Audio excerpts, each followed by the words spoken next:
I was told by two separate doctors that I was so fat I gave myself cancer.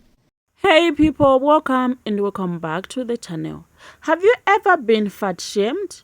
Because fat shaming is a harmful and dehumanizing experience that affects millions of people around the world. It involves mocking, criticizing, or discriminating against individuals because of their body size, often under the force of belief that certain treatment will motivate weight loss or healthier behavior. Fat shaming does far more danger than good. So this woman on TikTok asked some people to share their experience about fat shaming.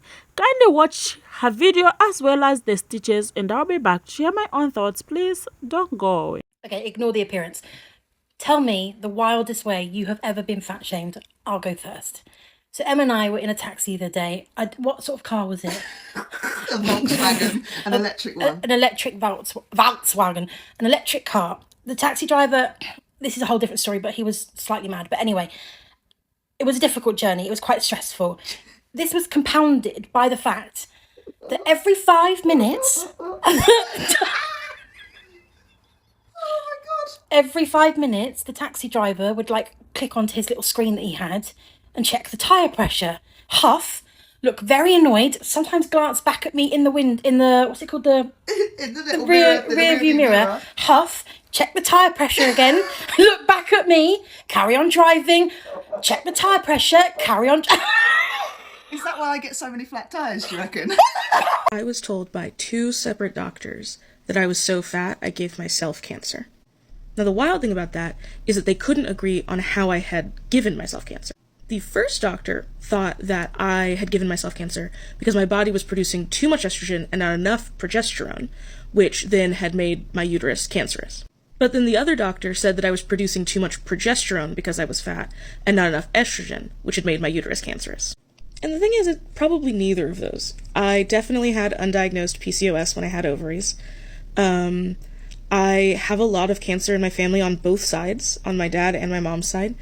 And I don't know if y'all have heard, but the world is getting more and more carcinogenic. So I was already really predisposed to getting cancer. Ignore the fringe, it's doing things I haven't asked it to do today.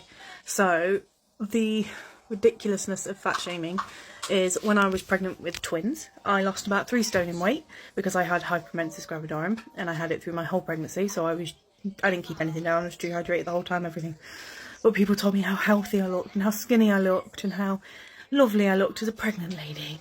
Then after I'd had my twins, I gained about 2 stone back, probably a bit more, and people told me I should go back to the weight I was when I was pregnant, when I was dying. Isn't it great? I like my curves. I have a lot of curves. I have 3 beautiful kids. People need to just shh. So here's my one. When I was probably about 11 or so, we decided to take a family bike ride. I was really struggling with riding my bike. I was having a really, really hard time and was quite vocal about that, to which I was told repeatedly, if you weren't so fat, you'd be able to keep up with the rest of the family. If you weren't so fat, you wouldn't be struggling like this. If you weren't so fat this, if you weren't so fat that, the whole way there. So we get to the place we were biking to and set up for a little picnic thing. And I was like, no, this was way too difficult. I ride my bike all the time. This shouldn't have been this hard. So my dad then had a look at my bike and it was broken. The brakes were touching the front wheel the entire time. So I was essentially biking with the brakes on, and that's why I was struggling so hard. And he just kind of sat there and was like, oh, I guess it wasn't the fact that you were fat that was causing the problem then. Never mind. I was 14 years old and I was trying to find a dress for my quinceañera. My mom and my grandmother had taken me to a little boutique to try on dresses, and the dress that I found I loved, but it was a size or two too small, but they could order it in my size. So I went to just try it on just to see what it would look like. And when I came out of the dressing room, the sales lady was zipping up the dress as far as it would go, and then she pinches my side and she goes, oh, no more tortillas and frijoles for you. And she started to laugh. And what shocked me the most was that my mom and my grandmother started to laugh with her. And it just always stuck in my head. So it was a couple years ago, and it was at a funeral. And before we left, we stopped and we were talking to the deceased granddaughter. She was about 17 at the time, and she had just gotten her driver's license. So we were talking about she was afraid to drive on the highway, where she wanted to go to college, her photography, the whole 9 yards. Good 20 minutes of conversation of getting to know what I thought was this nice young woman. And then we walked away. And we walked away. I heard her turn to the other person there and say, "Oh my God, she got so fat." And she said it twice. So I sat here and I thought that she was a very lovely young woman. It turns out that, she was really... Okay, ignore the appearance. Tell me the wildest way you have ever been. So I have lost about 60 pounds since high school, but it didn't come off immediately. It took a long time. I am 30 and I've been maintaining my goal weight for maybe 4 years, maybe. And the way that my body type works is the last place that I ever lose weight is my face. So even like the skinniest I've ever been, the unhealthy skinniest I've ever been, my face was still pretty chubby. I have chubby cheeks. Well, when I was in college, I worked the front desk at one of the dorms, at one of the guys' dorms overnight. And so when you would walk in, all you would see was my head. You wouldn't see the rest of my body because I was sitting behind the desk. So one day this guy comes up to the counter and he needs to sign somebody in, I think. So he reaches over the desk to grab a pen and he stops and he looks at me and he's like, "Oh." And I was like, "Oh?" And he goes, "Oh, you're not fat." And I was like, "Thanks." And he goes, "No, I mean, like, you have the face of a fat person, but like the rest of your body isn't fat." And I said, "What?" And he goes, "No, I mean, like, you're not fat, but your face makes you look like you'd be really fat. So I just always assumed you were really fat." And I just said to him, I was like, "Hey, if this is a compliment, it's not going the way that you think it's going." And he just doubled down. He was like, no, what I'm saying is like your face is like a super fat person, but like your body's not super fat. Like it's just your face. So like all I saw was your face and I just assumed your whole body was just like super fat. He probably repeated this like 8 times before I was just like, "Hey, okay, you and your guests can go. Thanks." But I've always remembered that. Every time I get a picture taken, it's like the least bit unflattering. It's like, hey, at least only my face looks gigantic. I have so many of these stories, but this one is probably one of my favorites. So I was in college. I honestly probably was 120, if not 140 pounds less than what I weigh now. So I was looking thin in comparison. But I was in college and I was a theater major at this particular school. And I had a job on campus as the student treasurer for the theater department. And part of my job requirements were to show up to couple events each year with our donors and our alumnus, and basically just chat and schmooze and talk about upcoming artists and basically trying to get them to donate more money to our program. So one of these events, I was standing in the corner serving wine to our guests, and my boss was actually standing right next to me. And this older woman comes up to my boss and who clearly knew who she was, and they started chatting. And this woman was probably in her 70s, maybe early 80s.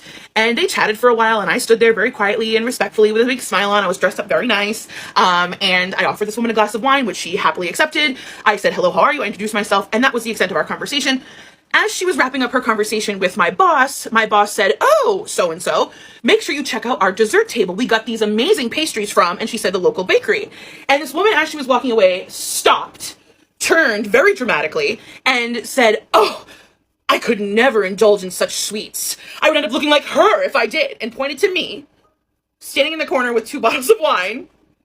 And she said it so loudly that the entire room had to turn and look who she was gesturing to. The whale in the corner with a bottle of red and a bottle of white. And my boss just looked at me horrified, but also saying with her eyes, like, "I really can't do anything about this. Like, we both would lose our jobs if we did anything in this moment." So, yeah. I just had to stand there and take it. I probably turned 19 different shades of red. And yeah, this woman kind of just looked at me, laughed, and walked away after making such a comment. And I just was merely existing. I said nothing to this woman. Just my presence in a larger body truly offended her to her core. So, yeah, love it. It was a long time ago. And I was on my way into town to see a show in the Edinburgh Fringe. So I thought I'll get some cash out of the ATM. So it's a beautiful sunny day. I was standing in the queue, maybe a couple of people back, and this woman shouted to me, "Oi, you!" And I was like, "What? You?" And I was like, "Yeah, what is it?" And she's like, "Come here." I was like, what? So she basically was like, stand here. I was like, why? She said, because you're so fat, you'll block the sun out and I'll be able to see what the ATM screen says. Ridiculous. Of course, I had a few choice words for her. And yeah, just sticks with me. People are dicks. I've been thinking about this a lot this week for some reason. It's been about 7 years, but this is the first time I've ever been publicly fat shamed before. I was working my first job at 16 years old at Men's Warehouse, and I was never fat shamed by an employee or any management. They treated me like family, so it's not like that. I had a customer walk in, and I was greeting him with my assistant manager, and he was just blatantly fat shaming the hell out of her, and he looked at me at one point in the conversation and went, I bet you went to lunch at McDonald's. Did you go to McDonald's for lunch? And that went over my head. You know, I'm only 16, never been fat shamed like that before. So I was like, no, I actually went to Subway and I enjoy Subway a lot. But like, I want to know if that made him feel good to fat shame a fucking kid, you know? So I've been big my whole life, so I've got a lot of stories. I mean, from stupid kid stuff, from like being told my best friend and I couldn't sit on the same side of the bus because we'd topple it over, to getting called Hippie the Hippo. I mean, somebody's always got some sort of wisecrack. And I've got a pretty thick skin, like, it's not the only thing about me that's thick, but it takes a lot to really get under my skin about my weight or my size.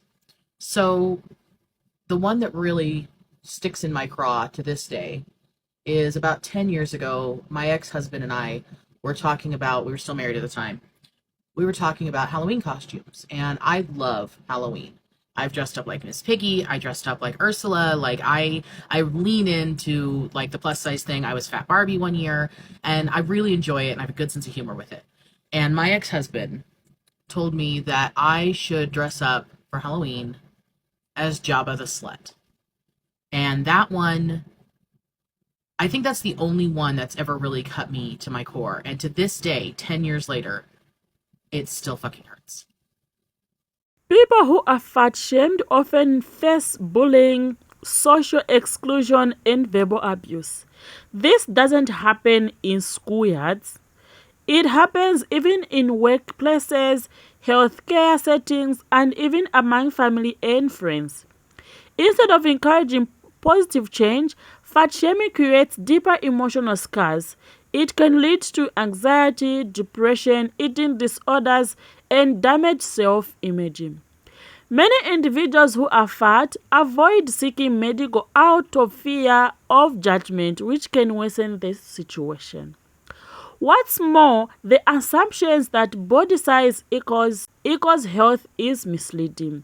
Health is influenced by many factors: genetics, mental health, environment, and lifestyle choices. Thin people can be unhealthy, and fat people can be fit and active. Shaming someone into changing their body doesn't promote healthy. It promotes guilty, secrets, and self-hate.